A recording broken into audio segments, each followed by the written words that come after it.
Bonjour à tous. Chaque mois, dans le podcast Trajectoire, on reçoit avec Morgane un ancien rugbyman professionnel pour le découvrir au-delà du rugby.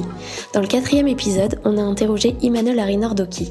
De ses débuts à l'US Garaty, à la défaite avec l'équipe de France contre les Anglais en demi-finale de la Coupe du Monde 2003, il est revenu sur ses souvenirs marquants de joueur.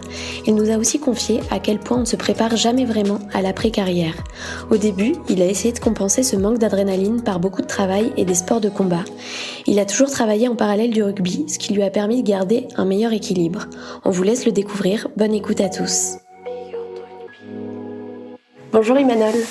Bonjour. Salut Manol. Merci d'avoir accepté de participer au podcast Trajectoire.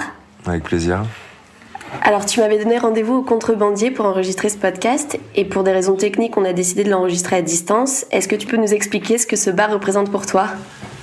Alors, les contrebandiers, c'est avant tout une aventure humaine. C'est la rencontre entre trois personnes. Vivien Durand, chef étoilé au Prince Noir à Lormont, qui à l'époque officiait à Hendaye à la cave Guiasabal. Ça a été le premier bar à vin étoilé en France. Et Lionel Osmin, avec qui je suis associé dans une maison de négoce qui s'appelle la maison Lionel Osmin et compagnie. Et on importe aussi des vins étrangers en exclusivité en France, dont l'activité s'appelle les passeurs de vin. Et à l'époque, donc, on se voyait quand même assez souvent. Et l'un de nos clients, monsieur et madame Colas à Biarritz, avait une cave. Ils prenaient la retraite et donc ils m'ont soumis à l'idée de racheter leur cave. Et donc avec mes deux autres compères, on a eu l'idée de monter un bar à tapas, ambiance un peu comme à Saint-Sébastien. Il faut dire que Vivien Durand a été champion du monde du concours de Pinchos en 2009 à Saint-Sébastien.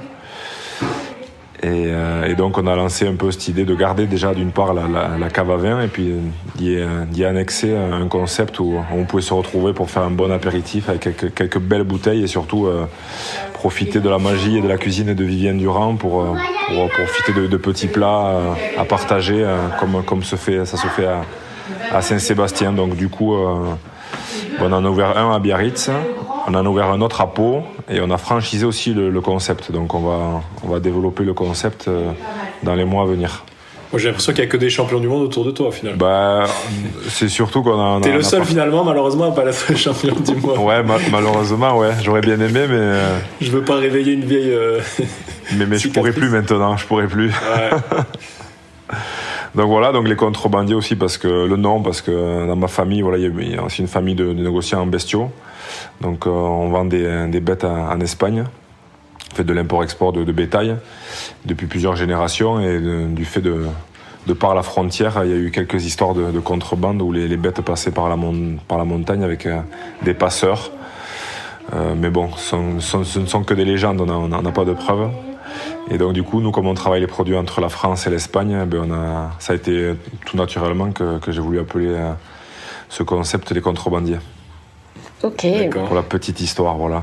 Belle histoire. Très bien. Si on revient du coup un peu en arrière, du coup t'as grandi à Bayonne, enfin t'es né à Bayonne, t'as grandi oui, attention, je suis né à Bayonne, mais j'ai grandi à Garacy, à Saint-Jean-Pied-de-Port.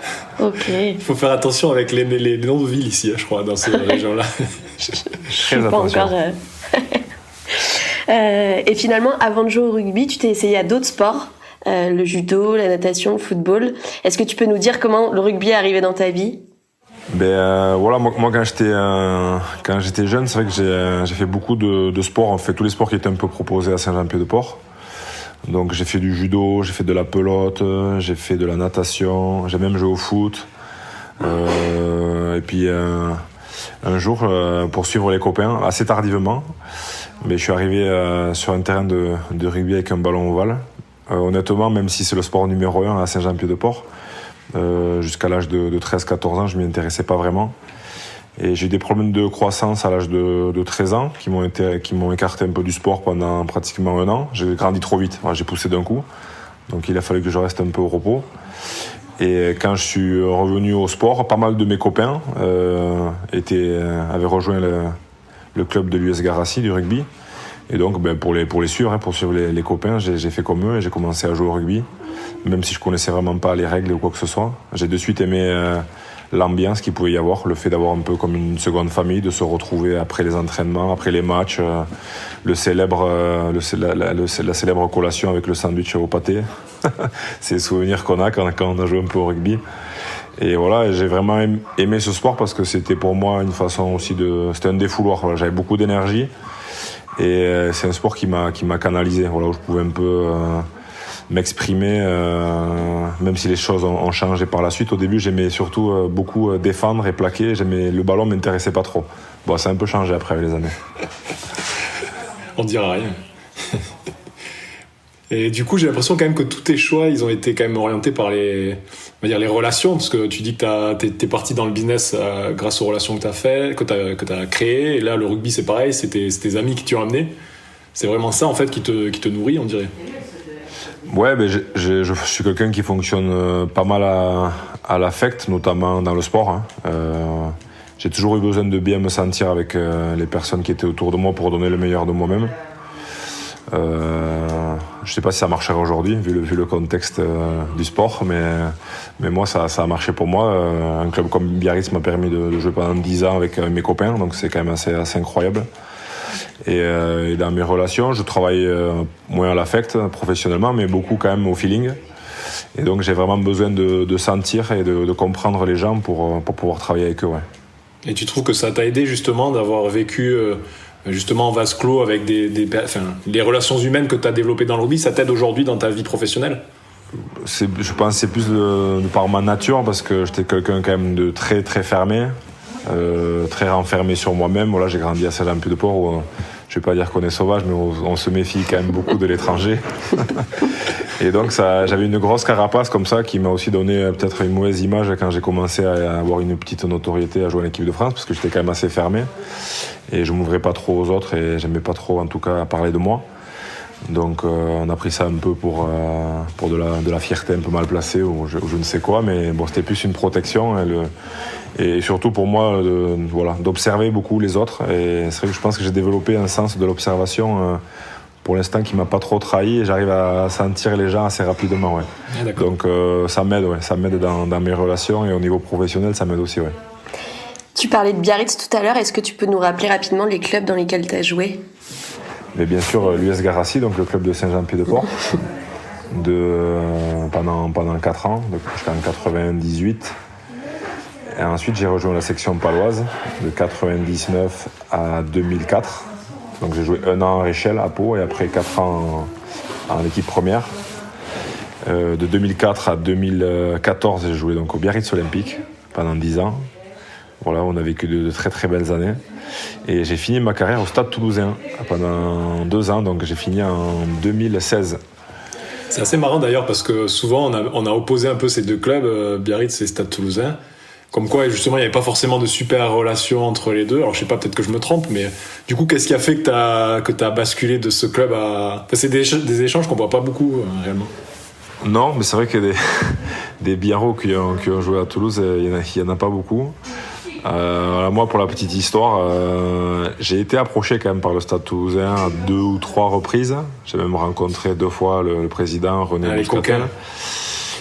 Et non, mais ça s'est pas fait pour des raisons et d'autres, parce que j'étais en fin de contrat à Biarritz. C'était aussi des années pré-Coupe du Monde, donc c'est vrai que c'est toujours compliqué de bouger un peu. Puis moi, j'étais quand même très bien aussi ici à Biarritz. Mais bon, quand un club comme le Stade Toulousain te sollicite, bon, tu réfléchis quand même, parce que c'est quand même le plus gros palmarès du rugby européen, l'un des plus grands clubs au monde, je pense.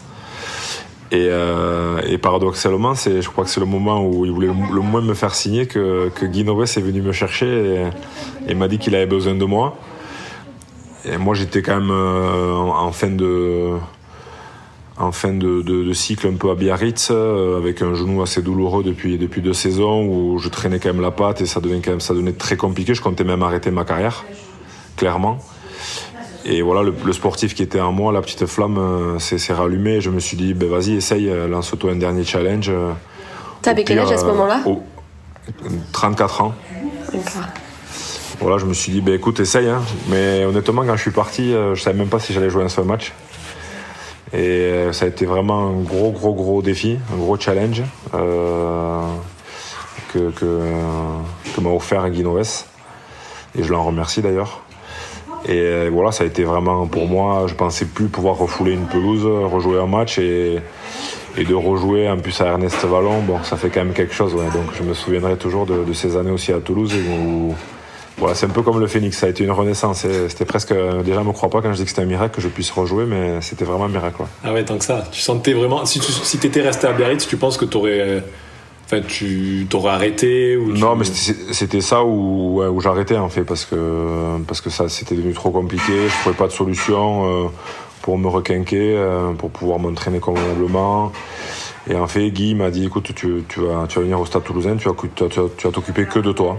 Voilà, tu n'auras pas à t'occuper de l'équipe, tu ne seras pas capitaine, tu n'auras pas de responsabilité et je te donnerai le temps qu'il te faudra pour que tu puisses rejouer. Bon, il m'a pas dit qu'il allait me donner 6 mois, mais et voilà, j'ai eu vraiment une préparation sur mesure. Voilà. Au début, je m'entraînais pas avec l'équipe, j'avais vraiment des choses adaptées pour que je puisse supporter la charge de travail. Et petit à petit, on a trouvé des solutions. Il y avait ça qui est un staff aussi médical qui est complet. J'ai eu la chance d'avoir pratiquement que pour moi un kiné à temps plein, on va dire. Et voilà, ça a été très laborieux, ça a été très long pour pouvoir voir un peu quelques progrès. Et puis finalement, à un moment donné, j'ai réussi à enclencher et à passer à autre chose, à m'entraîner avec l'équipe. Et puis voilà, quand c'est commencé, quand tu crois que tout est fini et puis que tu vois que les choses commencent à aller mieux, tu t'accroches à ça. Hein. Donc, mais j'avais envie aussi de ce challenge. Voilà. Je suis arrivé moi à Toulouse. Par rapport au contexte, c'est vrai que donc, avec Biarritz, ça a toujours été très compliqué parce qu'on était les deux équipes un peu rivales. Et non, mais j'avais envie de revivre ça. Voilà, moi, je me souviendrai toujours quand je suis arrivé le premier jour dans le vestiaire à Toulouse avec mes 10 ans en équipe de France, et mes 3 Coupes du Monde et mes 80 sélections. Je savais pas où m'asseoir, ça fait un peu bizarre. Quand tu arrives dans le vestiaire avec ton sac et que tu sais pas où il faut se mettre. Et je sais plus je crois que c'est Vincent ou Clément, un Poitrenaud, qui m'a dit ta place elle est là-bas, parce que j'avais pas l'habitude, moi au Stade Toulousain il y a des placards, on a nos noms dessus, etc. Et ouais, ça a fait un peu bizarre, donc j'arrive vraiment comme et il t'avait mis où alors à côté comme un jeune premier. Non, ça va, j'avais une bonne place quand même. Et non, j'avais envie de revivre aussi ces sensations de quand tu commences, quoi. Et pour moi, c'était clairement une autre carrière. J'ai commencé une autre carrière, quoi. C'était un nouveau défi, un nouveau challenge. Et j'étais parti vraiment que pour un an au début. Et finalement, ça s'est quand même très bien passé. J'ai fait une première saison assez énorme. Et puis voilà, j'ai enchaîné parce que là, je comptais vraiment jouer qu'un an. Et sur le dernier match de championnat à Toulouse contre Bègle, contre l'UBB, je me fais une déchirure. Alors moi je me suis jamais fait de déchirure, j'ai eu pas mal de bobos pendant ma carrière mais pas de déchirure. Et je peux pas jouer les phases finales. Ah ouais. Et donc voilà, Hugo Mola derrière qui prend la suite de Guy Noves me demande de continuer, de faire un an. C'est vrai que je me sentais quand même en forme, donc puis j'avais ce regret de pas avoir joué les phases finales, j'avais envie un peu de jouer les phases finales. Puis au moins de faire ma sortie sur le terrain, sachant que c'était un peu mon dernier match, ce qui n'était pas le cas.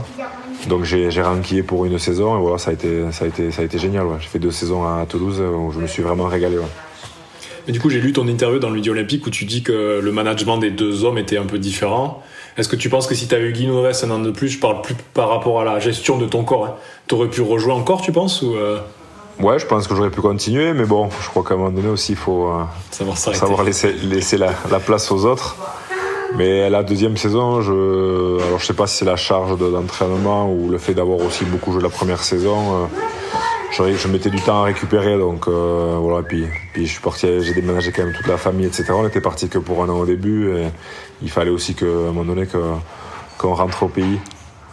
La vie est belle là-bas, c'est vrai. On s'éloignait jamais. Enfin, moi, je me suis jamais trop éloigné, tu vois. Le plus loin que je suis parti, c'était Toulouse finalement. Et du coup, quels sont les souvenirs les plus marquants, c'est une question bateau, mais de ta carrière, soit en club ou même en équipe de France? Je vais en citer plusieurs. Le plus marquant, en tout cas moi celui qui m'a le plus marqué et qui lie les hommes, hein, c'est mon premier titre aussi de champion de France avec mes copains juniors à Saint-Jean-Pied-de-Port. Voilà, on a été champion de France en 98 en junior Balandrade, c'est assez énorme hein, parce qu'il y avait quand même des grosses écuries en face. Et nous on n'était qu'une bande de copains et on a réussi à faire un truc assez énorme. On a fêté les 20 ans d'ailleurs il y a 2 ans, là, c'était vraiment cool, on avait l'impression de s'être jamais quitté. Donc il y a quand même ce souvenir là qui reste quand même gravé. Il y a d'autres joueurs qui sont sortis de cette génération-là ou t'es le seul à... Non, il n'y a pas d'autres joueurs, mais il y a des très bons joueurs mais qui auraient pu jouer, je pense, à des niveaux supérieurs. Mais Mais ça se faisait pas de partir, de quitter. Moi, quand je suis parti, je vais pas dire que j'étais wanted, mais il y a personne qui m'a dit vas-y quoi. C'était assez mal vu, ouais. J'ai pas eu beaucoup de soutien, on va dire, au début. Voilà, après, quand j'ai commencé à la section, parce que j'ai été accueilli par tous les anciens, les Joël Ray, Thierry Cléda, Bérin Agueb, Alain Laguarde, David Ocagne, Christophe Payen, enfin toute cette génération-là qui ont été vraiment des papas pour moi, qui m'ont accueilli les bras ouverts. Moi j'avais 19 balais et j'ai aimé ce contact. C'était encore un peu le rugby plus réactif, donc d'être accueilli comme ça par des anciens comme Badé, c'était un très très bon souvenir. Et à l'entraînement, tu te faisais pas roquer un peu par les anciens quand même, parce que t'étais le petit nouveau qui arrivait Ouais, après j'avais mon petit caractère et moi j'ai été éduqué un peu dans le rugby à gagner ma place à l'entraînement, ce qui n'existe plus aujourd'hui, mais à l'époque ça existait, donc il fallait aussi montrer que tu avais envie de jouer, quoi, que tu n'étais pas là juste pour la photo. Donc ouais, mais il y avait de quoi faire à l'époque. À Pau, il y avait un peu de matériel. Ouais, parce que quand tu cites ces noms-là, je me dis quand même ça devait pas être marrant tous les jours sur les oppositions. Non, c'était chaud, ouais. Il y a eu quelques bagarres aux entraînements et tout, ouais. Mais bon, voilà, ça voulait dire que ça vivait aussi. Et tu sais que quand c'était chaud la semaine, tu sais que le week-end t'étais prêt, quoi. Ah, c'est vrai. Donc voilà, donc à Pau, même si on n'a pas gagné de titre, j'ai vécu des années magnifiques. Un match à Béziers, au Stade de la Méditerranée, où on jouait il y avait les matchs à l'époque de barrage pour le maintien, en fait. Et il y avait le top 16, top 8 et les playdowns, les playoffs et les playdowns. Et nous, on avait fini presque donc à être relégués. On avait joué un match donc de maintien à Béziers. Ça reste un souvenir incroyable. On l'a gagné dans les prolongations. Je pense qu'il y avait 10 000 Palois qui étaient là. Et quand on a gagné ce match, on a l'impression qu'on était champion de France. Donc ça vaut pas un titre, mais pas loin, ouais. Donc ça reste un très très bon souvenir. Et puis après, j'ai pris la décision de quitter Pau parce que ça évoluait pas beaucoup et que j'avais aussi envie, même si j'ai quand même, grâce à Pau, vécu mes premières sélections, été international. J'ai gagné 2 grands chelems en étant quand même à la section paloise en 2002 et en 2004. Joué une Coupe du Monde en 2003 en Australie, donc ça a quand même été très riche mon parcours quand j'étais à Pau. Et j'avais envie aussi d'aller chercher un petit titre, un petit quelque chose, et je voyais qu'à Pau c'était compliqué, on changeait beaucoup l'équipe chaque année, on n'était pas vraiment dans une optique de construction, et puis j'avais peut-être aussi envie de revenir un peu au pays. Donc j'ai pris la décision, ça a été très dur honnêtement, c'était aussi dur C'était plus dur de partir. J'avais quand même envie de rester au hameau, c'était un peu ma maison, et ça a été dur de quitter ce hameau.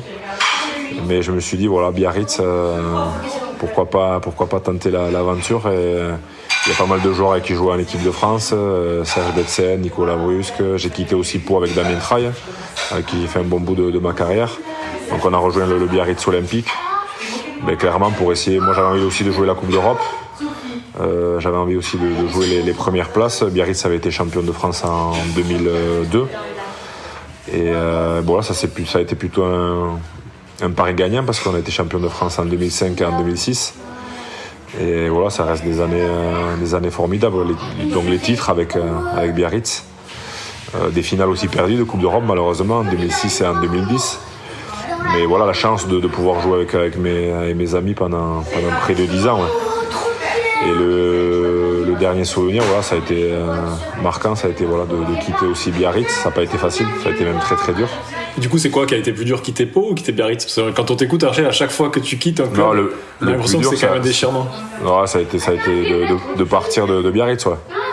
Après le plus dur, j'imagine, ça a été partir de Saint-Jean-Pied-de-Port, et après, c'était Biarritz. Ouais, moi, après, c'est toujours un peu un déchirement, mais voilà, je me suis rendu compte aussi que dans ma carrière, la peur c'est vrai que tu as toujours la peur de l'inconnu. C'est un peu le saut dans le grand vide, parce que tu as ton entourage, tu as ton équilibre, tu as tes habitudes, et de casser cette routine et de te mettre en danger, finalement, ça te permet de réaliser quand même des choses assez fantastiques. Mais tu le sais pas avant de le faire, donc ça fait toujours un peu peur, quoi. Donc Moi, quand j'ai quitté Biarritz, comme je te dis, je savais pas si j'allais jouer un seul match. Et quand je suis arrivé à Toulouse, j'étais pas forcément. Il y a beaucoup de personnes quand même qui se demandaient ce que je venais faire là, quoi. Ouais, là, pour le coup, c'est une vraie mise en danger, j'avoue.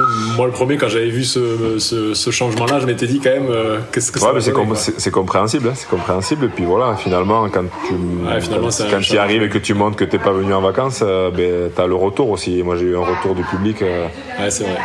Assez fantastique à Toulouse, voilà. Puis après il y a eu les années en équipe de France où notamment les Coupes du Monde qui ont à chaque fois été des événements très particuliers, ouais. Avec là aussi l'aventure humaine assez singulière où on a été dans des contextes compliqués. 2003 pour moi c'était la première Coupe du Monde, donc j'étais un peu sur un nuage, en plus en Australie dans des conditions fantastiques, et puis un vrai événement où la planète rugby était réunis, puis on avait une équipe assez stratosphérique, et malheureusement on est tombé sur un os le jour de la demi-finale contre les Anglais, où il y a eu un orage de l'espace alors qu'il n'avait pas plu pendant 2 mois. Donc voilà, donc ça reste un souvenir un peu douloureux, cette demi-finale. Plus que la finale perdue ou ouais, peut-être, parce qu'à cette époque-là, je crois qu'on avait certainement l'équipe la plus armée pour être champion du monde. Ouais. Ah ouais. Et vu le jeu qu'on pratiquait, je crois qu'on aurait mérité de faire un petit quelque chose. Ouais. On fait un grand chelem comme en 2002, derrière on refait un grand chelem en 2004. On était sur des séries de victoires, puis il y avait du matos, quoi. Il y avait du monde là. Ça rigolait pas trop, quoi. On était un peu sur le toit du monde, et finalement on est tombé un peu de notre piédestal à ce moment-là. Ouais. Mais je crois qu'on avait les moyens de faire quelque chose. En tout cas, il y avait le potentiel. Après, faut les gagner les matchs, c'est toujours pareil. Voilà, 2007 où on perd le match d'ouverture contre l'Argentine, donc là, patatras, alors que là aussi on avait quand même une grosse équipe. Derrière, on gagne le quart de finale contre les Blacks à Cardiff, alors qu'on nous avait envoyé là-bas pour pas nous voir perdre surtout. Donc on se motive un peu autour de ça, et puis finalement on a fait le boulot pour les autres, parce que derrière on repère contre les Anglais en demi-finale sur un non-match. Il n'y a rien à dire, on est passé à travers, mais c'était la Coupe du Monde en France, donc... Ça, c'était la Coupe du Monde où il y avait la lettre de Guy Moquet, c'est ça, la fameuse... Ouais, exactement, ouais. D'accord. Ça c'était pour le match de l'ouverture contre l'Argentine, où ça avait marché. Si tu revois les images, on est tous blancs comme des cachets d'aspirine. Parce qu'il faut dire que sur cette Coupe du Monde, en fait, on a fait une grosse préparation, mais vraiment à huis clos, fermé, hermétique à tout l'environnement extérieur. Et finalement, on l'a pas vécu, cette Coupe du Monde, alors qu'elle était en France, c'était un événement, c'était une fête. Et nous, ça nous a éclaté au visage le jour du match d'ouverture, où on est arrivé au Stade de France, et on a vu des milliers de personnes qui autour du bus, sur les allées, partout, et on s'était pas rendu compte de l'engouement et de l'importance de l'événement, et du coup, ça nous a complètement déstabilisés. D'ailleurs, on a fait un match catastrophique, un match d'ouverture contre l'Argentine. Derrière, on s'est ressaisi, mais ça n'a pas été facile, ouais. Voilà, et puis 2011 où on est passé de moins que rien à presque champion du monde, où ça a été assez riche, en tout cas humainement, parce que on était quand même chacun un peu dans notre coin, faire notre Calimero, on jouait pas bien, l'équipe faisait que changer, etc. Et puis à un moment donné, on s'est dit qu'on passait quand même à côté de notre Coupe du Monde. Il y a eu une prise de conscience collective, et puis pas mal de responsabilisation de l'équipe et des cadres. On s'est pris en main, et puis on a vécu la Coupe du Monde, et puis comme par hasard on a commencé à gagner, et sur 3 matchs on a failli être champion du monde. Mais même si on perd que d'1 point, ça reste quand même un très bon souvenir, parce qu'on a tout donné, quoi. Honnêtement, on pouvait pas donner beaucoup plus. On aurait peut-être pu passer une pénalité qui n'est pas passée, ou obtenir d'autres pénalités sur la finale, mais on ne sait pas si on les aurait mises non plus. C'est ça la grande question, surtout. Mais il n'y a pas de regret par rapport à ça. On le savait avant le match, donc on savait qu'il fallait être plus fort, au moins marquer un essai de plus pour être champion du monde. Ça n'a pas été le cas, mais je crois que cette finale, elle nous a quand même aussi liés. Ouais. Elle nous a quand même liés, même si on n'a pas validé le truc. Mais on n'était pas loin, ouais. C'est un peu rageant. Des fois, il vaut mieux en prendre, parfois, il vaut mieux en prendre 40. Ouais, c'est ça. Ok, et du coup, professionnellement, on va revenir un petit peu sur ce sujet-là. Toi, tu te vois évoluer comment là ? Donc, t'as un resto que tu es en train de franchiser ? Ouais, alors j'ai fait beaucoup. Moi, j'ai toujours travaillé à côté du rugby. Ça m'a toujours permis de garder un équilibre, hein, parce que pour moi, le rugby, on va dire que je considérais pas ça comme un travail. Ça a toujours été quand même si j'ai très bien gagné ma vie dans le rugby, mais ça n'a jamais été une contrainte d'aller m'entraîner et de jouer. C'était vraiment une passion, un sport à part entière. Et j'ai mis à profit ce que je gagnais pour investir dans d'autres structures. Donc aujourd'hui, on va dire que j'ai un pôle un peu sport et avec mes stages de rugby. J'ai une académie de rugby depuis 2003. Je fais ça, donc ça fait quand même 18 ans. Où j'accueille entre 200 et 300 stagiaires l'été à Biarritz, c'est des enfants de 8 à 14 ans. Où on fait beaucoup de rugby, mais on fait aussi du surf, de la pelote, de la force basque, du beach rugby. Voilà, c'est vraiment une semaine qu'on a bien rodée, où le but c'est forcément de performer un peu techniquement et de progresser individuellement, mais c'est aussi de s'amuser, pas obligé de s'amuser, de voir d'autres sports, et puis d'apprendre aussi à vivre ensemble pendant une semaine avec des règles de vie, etc. Parce qu'on est 100, et donc même si on est petit, on apprend un peu à être autonome et puis à se responsabiliser un peu. Donc voilà, moi je me régale, je fais ça avec des copains, pas mal de copains d'enfance. On a un bon staff de moniteurs diplômés d'État, etc. Et donc voilà, ça c'est ma petite bulle d'oxygène dans l'année. Ouais. Et t'es présent toute la semaine avec eux ? Ah ouais, moi je suis là toute la semaine, du matin au soir. Ouais, je me régale. J'ai toujours aimé le contact avec les enfants, et puis voilà, c'est ma façon aussi un peu de rendre au rugby ce qu'il m'a donné, mais moi je me régale avec les petits parce que ils ont un franc-parler. Et quand je jouais encore, c'était rigolo parce qu'ils me disaient là t'as pas été bon, là t'as été nul, parce qu'eux ils regardent tous les matchs, donc il n'y a pas de filtre, et moi j'ai toujours aimé ce rapport avec les enfants. Donc voilà, c'est quelque chose que j'ai continué, qui marche bien. On a vraiment un stage que j'ai voulu qualitatif, que j'ai voulu aussi rendre accessible au plus grand nombre, en essayant d'avoir un prix au plus juste, avec pas mal d'aide aussi ici de la ville de Biarritz qui me met à disposition des installations, etc. Mais voilà, j'ai pas voulu non plus faire un stage qui coûte une fortune et qui puisse pas être accessible au plus grand nombre. Donc voilà, on essaye de passer en tout cas une super semaine pendant une semaine. Et donc la bonne nouvelle, c'est que les stages sont maintenus cette année. Ah, super. On a été un peu en balance, on attend les mesures.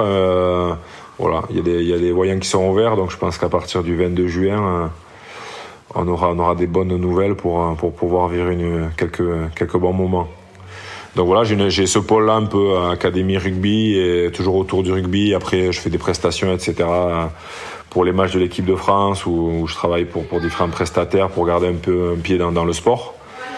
Un pôle un peu image, voilà, c'est des prestations d'image en fait. Voilà. Je fais aussi quelques interventions pour des sociétés, des séminaires, des choses comme ça, que je fais un peu moins, que j'ai fait beaucoup quand j'ai arrêté le rugby, parce que voilà, quand t'arrêtes, tu essaies de profiter un peu de tout. J'ai été aussi consultant en Canal+, pendant 2 ans, parce que ça m'attirait un peu, puis ça me permettait un peu d'amortir la chute de l'arrêt, de garder un pied dans le milieu. Bon, ça, j'en fais beaucoup moins maintenant, parce que j'ai d'autres activités que je développe, donc notamment le pôle un peu, on va dire, restauration et vin avec les restaurants, donc les contrebandiers, et la partie négoce de vin avec Lionel Osmer et les passeurs de vin. Donc on travaille sur toute la France. On a 70 agents, donc on travaille avec le réseau traditionnel, hôtel, café, restaurant, caviste. Et donc on représente les vins du sud-ouest, les vins étrangers qu'on importe en exclusivité en France, et la compagnie des domaines, donc ce sont des domaines dont on a l'exploitation et la commercialisation. Voilà, mais bon, très sud-ouest et vins étrangers, donc il y a beaucoup de vins espagnols, italiens, on a des vins aussi allemands, des vins argentins, plus des nouvelles choses aussi à venir, des vins du Portugal, des vins de glace aussi du Québec. Donc, voilà. Toi, c'est quelque chose que tu aimais déjà, le vin, j'imagine que oui, sûrement, mais c'est quelque chose que tu travaillais déjà pendant que tu étais joueur ou Non, je travaillais pas, mais ça m'a toujours intéressé. J'avais des copains cavistes, et quand je jouais, je m'arrêtais souvent à les voir au moins une fois par semaine pour faire des petites dégustes, des choses comme ça. On a fait aussi des petits groupes, pas de travail, mais plus de retrouvailles. Tu seras pas crédible là si tu dis ça. Où chacun amenait une bouteille et faisait découvrir une bouteille, à quelques joueurs. On organisait quand même quelques dégustations comme ça, et puis bon, voilà, c'est vrai que quand on joue au rugby, on aime bien manger, et quand on aime bien manger, on aime bien se passer des bons moments à table, et à un moment donné, il y a toujours quelques bouteilles qui traînent, donc voilà. Même si moi j'ai quand même toujours fait très attention à mon hygiène de vie, à jamais boire d'alcool pendant la semaine, etc. Le dimanche, quand même, après les matchs, c'était une bonne bouteille pour la récup, pour détendre le corps. Une bonne bouteille de vin. Et du coup, je reviens sur ce que tu disais, que tu faisais des interventions en entreprise, mais je me dis, tu as quand même eu 2 des plus grands managers du rugby français, avec Guy Novès et peut-être Bernard Laporte aussi. Alors peut-être il y en a eu d'autres, mais je suis moins au courant, mais Ça t'a pas donné envie d'aller plus loin là-dedans, dans le management ou ce genre de choses-là? Dans la partie sport, honnêtement, moi je me suis toujours beaucoup intéressé au mode d'entraînement, à ce qu'on pouvait proposer, sur quel point on pouvait innover. Je m'intéressais quand même beaucoup à tout ça, pas mal de réflexions sur le jeu, ouais. Et donc c'est vrai que les journalistes me posaient souvent la question un peu en fin de carrière si je comptais pas entraîner. Et je leur répondais souvent que non, parce que j'avais pas envie d'entraîner des mecs comme moi. Et t'étais comment, toi? J'avais mes bons jours et j'avais mes mauvais jours, mais j'ai quand même eu beaucoup de caractère, ouais. Donc quand les choses allaient pas, j'attendais pas que ça passe, quoi. Je prenais un peu les devants, donc on va dire que je prenais de la place. Voilà. Ce qui est plutôt rare aujourd'hui. Et je pense que pour un coach, c'est ce qui nous a aussi permis de réaliser de grandes choses, hein. Moi, les équipes dans lesquelles je me suis le plus régalé, même si on se prenait la tête et que c'était chaud et qu'il y a des entraînements où il y a deux, trois tartes qui partaient, il y avait du caractère, quoi. Donc ça vivait, il y avait de l'échange, il y avait des mecs qui avaient envie d'avancer. Moi, je supportais pas la défaite, donc quand on perdait, il fallait se remettre en question, il fallait trouver des solutions, il fallait changer, il fallait communiquer. Et moi, quand personne disait rien, ça m'allait pas, quoi. Donc je vais même vous avouer que quand j'étais capitaine à Biarritz et que les choses se passaient un peu trop bien, je faisais en sorte qu'il y ait toujours 2-3 points d'accroche, non 2-3 points d'accroche pour qu'il y ait un peu de tension, voilà. J'aimais pas sentir... j'appelle ça la zone de confort. Voilà. Quand tu commences à gagner, que tout va bien, ça rigole. Et du coup, ça se matérialisait comment? Tu faisais quoi? Non, des petits coups de gueule pour rien, voilà. C'est énorme. Mais j'avais besoin que ça vive, ouais. Que je sente en tout cas les joueurs investis et concernés. Donc non, aller entraîner, non, parce qu'après j'avais pas mal d'activités aussi, donc je pense que pour être un bon entraîneur, il faut s'y consacrer à 200%, comme quand t'es joueur, tu peux pas voir plus à 50 trucs. Voilà, et voilà, il faut travailler, il faut utiliser tous les outils qui sont à disposition, il faut innover, il faut pas tomber non plus dans la routine pour les joueurs, donc ça veut dire se remettre en question constamment, trouver des nouveaux exercices pour que ça reste aussi ludique, voilà, que les joueurs adhèrent et s'investissent aussi dans ton projet. Donc c'est quand même beaucoup de travail. Enfin, je te cache pas que c'est quelque chose qui m'aurait intéressé, mais c'est pas trop tard, hein. Ouais, non, moi j'ai quand même beaucoup d'activités, je m'investis dans d'autres choses et j'ai été blessé à Biarritz, je l'ai fait pendant 2-3 semaines quand j'étais blessé et c'est quand même très très impuissant. Donc c'est quand même, je sais pas si je pourrais bien le vivre, le fait de travailler des choses pendant la semaine et de voir après, je le sais aussi parce que j'ai été joueur, on a travaillé des choses pendant la semaine et qu'on mettait pas du tout en place le samedi sur le terrain. Sauf que je l'ai vécu en tant que coach, intérimaire au bord du terrain et c'est quand même très dur à vivre. Tu te sens sacrément impuissant quand tu as fait des trucs toute la semaine et que les joueurs sur le terrain ils en ont rien à foutre et ils font rien de ce que tu as bossé, quoi. Et ça, je pense que j'aurais eu du mal à le vivre, mais je pense que ça doit être tu dois trouver d'autres formes de satisfaction et ça doit être riche à vivre, ouais, je pense, quand tu arrives à mettre des choses en place et à construire des choses avec un club, ouais. Et tu disais tout à l'heure que tu avais travaillé un peu à Canal+ pour faciliter un peu la transition. C'est quelque chose que tu redoutais vraiment, ton arrêt de carrière? On s'y prépare jamais vraiment, hein, même si moi je me suis préparé en tout cas professionnellement. Y a des choses dont tu ne te rends pas compte quand tu joues. Que moi j'ai été pro pendant 17 ans. Je m'étais pas rendu compte, par exemple, je me suis dit ça va me manquer, le vestiaire, les matchs, etc. Mais il n'y a pas que ça, ça rythme ta vie quand même. La cadence, c'est toutes les semaines, c'est la même chose, quoi. Dimanche récup, lundi, mardi vidéo, entraînement, samedi match. Ta vie elle est hyper rythmée, quoi. Et tous les samedis tu passes au révélateur, tu sais exactement où t'en es, quoi, parce qu'il y a match, donc tu sais si t'as été bon, pas bon. Et donc ça dans la vraie vie ça n'existe pas. Je veux dire, tu travailles, c'est du moyen terme, du long terme, mais à court terme tu vis jamais des choses aussi intenses tous les samedis, quoi.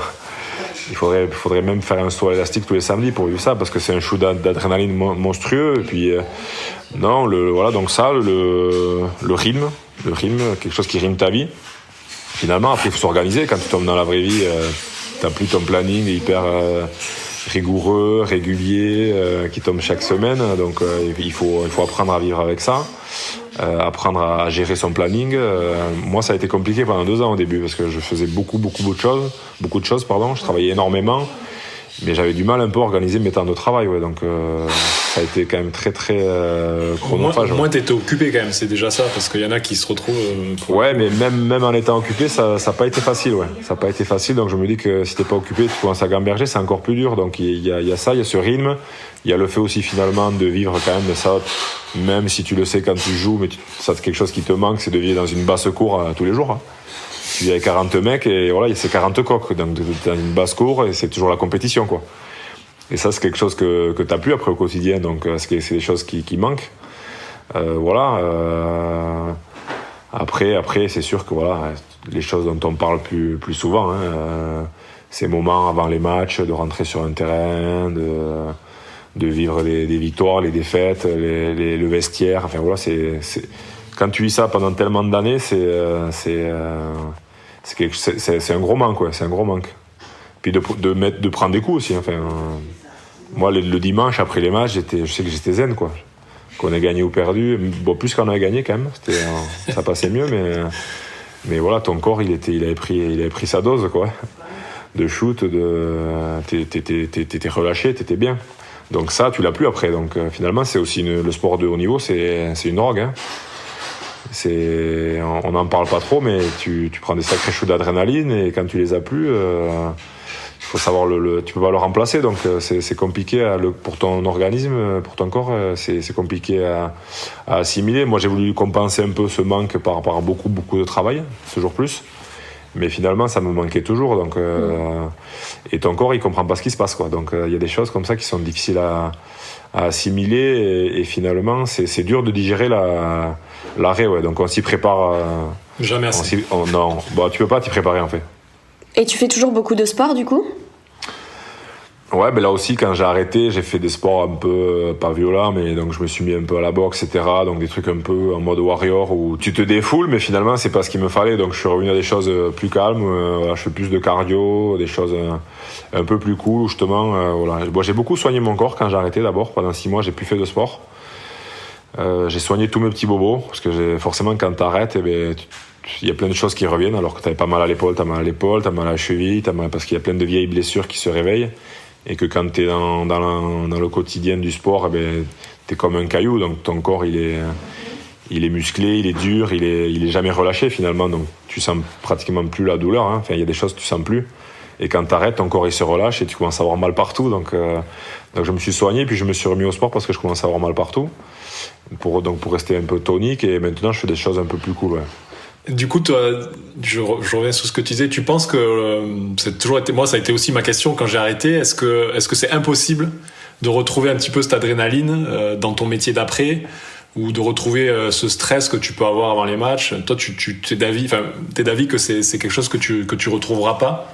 Non, non, je crois pas. C'est quelque chose que tu peux pas. Tu le retrouves pas, et puis je pense que t'en fais jamais vraiment le deuil.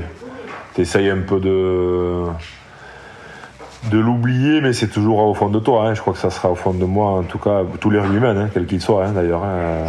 C'est pas de jouer au Stade de France ou de jouer dans un petit stade où Adolphe Jauregui à Saint-Jean-Pied-de-Port, c'est la même chose, quoi. Le fait de jouer avec les potes, de rentrer sur le terrain, de vivre des moments extraordinaires, des moments très durs, c'est des choses que tu as en toi, je pense, toute ta vie, et nous, forcément, au niveau, quand tu joues dans des stades avec 80 000 personnes, etc., c'est peut-être exponentiel. Donc tu l'as en toi, et je crois que je l'aurais. Parce qu'à chaque fois que tu en parles, en fait, si tu sens que ça remonte, alors que tu essayes d'enfouir un peu tout ça, et le fait d'en parler, à chaque fois, ça ravive des souvenirs, et tu te rends compte que ça te manque, quoi. Mais non, mais après, par contre, je me rends compte aussi qu'il y a plein de belles choses à vivre et des satisfactions. Alors, c'est pas des choux d'adrénaline, mais tu te rends compte qu'il y a des belles choses à faire et à vivre, donc voilà, c'est une deuxième vie qui commence après ça, mais je crois qu'on a plusieurs vies en fait. Et qu'est-ce qui t'anime aujourd'hui dans ta vie ? Après, c'est toujours un peu les mêmes valeurs, mais c'est surtout de partager des choses, que ce soit professionnellement ou familialement ou à les amis, donc voilà, c'est l'humain. C'est toujours l'humain, ouais, ça c'est sûr. C'est sûr que c'est quelque chose, moi, qui m'amène pas mal de satisfaction, ouais. de travailler, mais de pas oublier aussi cette part d'humain et de pas oublier de prendre du temps aussi pour soi, pour les siens et pour ses amis. Ouais. Ok, on va partir dans un autre registre maintenant pour finir. Est-ce qu'il y a une ville étrangère dans laquelle tu te serais vu vivre ou tu te verrais vivre? Ciné. Que tu avais découvert du coup avec l'équipe ou... Ouais. Ben, même avant, ouais. J'ai joué ma première, une Coupe du Monde à moins de 21 ans, à l'époque à Ciné. Donc c'était après les Jeux Olympiques de 2000. Ouais, c'est ça. Et on est parti pratiquement 2 mois à Ciné avec moins de 21 ans à l'équipe de France. C'était Jean-Claude Scrella, le manager à l'époque. Et c'était assez énorme parce qu'on s'entraînait que le matin. Et on avait toutes les après-midi de libre. Et donc j'ai découvert Ciné en long, en large, en travers parce que tous les après-midi on prenait des trams, des bus, des trucs. On allait explorer un peu Ciné et ses alentours. Donc ça a été vraiment énorme et ça m'a vraiment beaucoup plu. Derrière, je suis parti en tournée en Australie aussi à l'équipe de France. La Coupe du Monde en 2003 aussi qui a été fantastique, donc où on a revécu pratiquement pendant 1 mois et demi, pas qu'à Ciné, mais un peu partout en Australie. Et j'ai vraiment eu beaucoup d'attrait, en tout cas d'attirance pour ce pays, pour cette ville en particulier. Alors après, je sais pas si le rythme de vie m'aurait... Bon, je pense qu'on s'y adapte, il y a beaucoup de Français qui y vont, mais ils sont quand même plus cool, quoi. C'est pas comme ils sont pas stressés comme chez nous. Ils travaillent, ils commencent assez tôt, mais en général vers 15h déjà la journée est finie. Ils profitent quand même de la vie aussi. Ils n'oublient pas d'aller surfer, d'aller prendre un café, de voir les amis. Mais moi j'ai l'impression que c'est pareil à Biarritz, non? Mais non, quand même pas, non. Si, quand on part en vacances, mais quand on y vit, non. Mais donc ouais, ça m'aurait plu en tout cas d'aller jouer là-bas, ouais. Mais ça a toujours été fermé et je crois que ça l'est toujours d'ailleurs là. Ils avaient commencé un peu à ouvrir aux étrangers, mais l'Australie ça a toujours été fermé. Autant l'Afrique du Sud, il y a des Français qui ont joué, autant l'Australie et la Nouvelle-Zélande, ça reste quand même des pays très fermés aux étrangers. Et ça m'aurait bien plu, ouais, d'aller faire une pige là-bas, ouais. Alors, je dis pas que j'aurais fait ma vie là-bas, mais d'aller vivre 1 an ou 2 ans, ouais, ça. Quelque chose, je pense, qui m'aurait bien botté, ouais. Et quel est l'humoriste qui te fait rire en ce moment? Non, je regarde pas trop en ce moment. Non, j'ai rien qui me vient en tête là. Mon fils, parce qu'il me fait des blagues tous les jours. Je l'appelle Jean Roucas parce que il regarde des blagues à longueur de journée pendant le confinement là. Il a regardé pas mal de blagues et il essaie de nous les raconter. Après, il n'y arrive pas, donc c'est assez rigolo. Une carrière en devenir, c'est bon. Non, sinon il y a Jarry qui me fait bien marrer quand même en ce moment. Je trouve que dès qu'il est dans une émission, etc., il fait l'émission tout seul, quoi. Et donc franchement, il me fait bien rigoler. Et pour finir, la dernière question, si on te dit l'horizon, est-ce que ça évoque quelque chose pour toi? Alors, oui et non, parce que j'ai quand même du mal à me projeter loin. Et l'horizon, ça va loin quand même. Donc, l'horizon, non, moi je préfère regarder les montagnes, voilà. J'ai toujours un peu cette image des montagnes un peu à gravir et voilà, de marcher et de monter des marches, ouais. Donc, l'horizon, c'est trop loin pour moi. Ça marche. Mais j'espère qu'il sera loin, on va dire ça. Voilà. Et dégagé. Ouais, pas comme en ce moment, putain. Bon, bah écoute, parfait. Merci beaucoup pour cet échange. Merci. Ouais, merci beaucoup, Emmanuel. Merci à vous. Merci à tous de nous avoir suivis. Ce podcast a été créé par Beyond Rugby en collaboration avec Midi Olympique. Si vous l'avez aimé, n'hésitez pas à en parler autour de vous, à le noter et nous laisser un commentaire sur Apple Podcast. On se retrouve très vite pour un nouveau témoignage.